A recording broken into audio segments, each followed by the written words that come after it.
Say mo, Paulo. Janine, na-insecure nga ba ng todo kay Chinita Princess?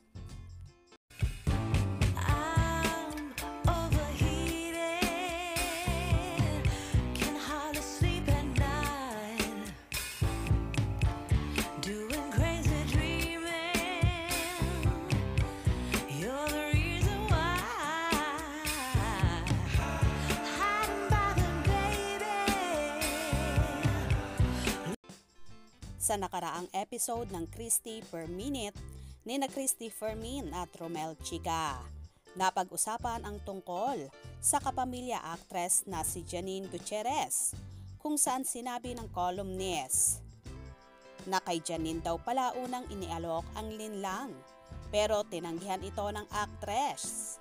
Siya ang dapat nagaganap sa character role na Juliana, kung saan napunta nga sa Queen of the Dance Floor na si Kim Chiu.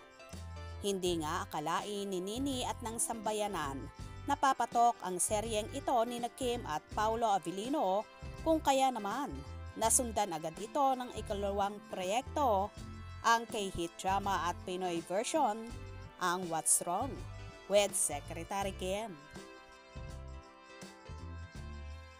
Totoo man o hindi, masasabing mas sumikat at napag-usapan si Kim dahil sa linlang, at sa pamamayagpag ni Kimi, tila naging matamlay naman ang karera ni Janine, kung saan nagpahinga muna siya. Marami ngang mga netizens ang nagsasabing Janine's loss is Kim's gain. Napag-usapan din ang lumabas na chika na nai-insecure daw si Janine kay Kim, kaya naman may pakausap si Nini sa production staff ng Sunday variety show na Asap Natin To na wag silang pagsasamahin or pagsasabayin ni Kim sa stage. May isa pang kumakalat na balita na tila si Kimi daw ang sumasalo sa lahat na dapat ay kay Janine. Although napapabalita ngang nagkakamabutihan sina Kim at Paulo, pero wala pa naman itong kumpirmasyon na lumalabas sa mismong bibig ng dalawa. Pero hindi may kakaila ang kakaibang karisma ng dalawa na grabe talaga ang sweetness on and off cam.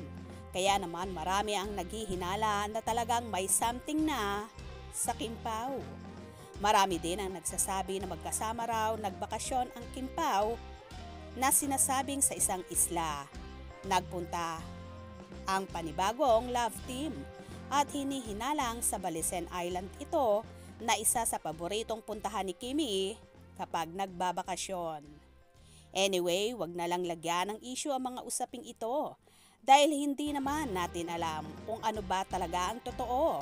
Ang mahalaga, maging happy na lang tayo kung anong meron ngayon ang Chiu Pao, at magmahala na lang lahat para iwas stress. Kaya naman tumutok at huwag na huwag pahuhuli sa mga maiinit na kaganapan. Anong inyong magiging reaction sa bidyong ito?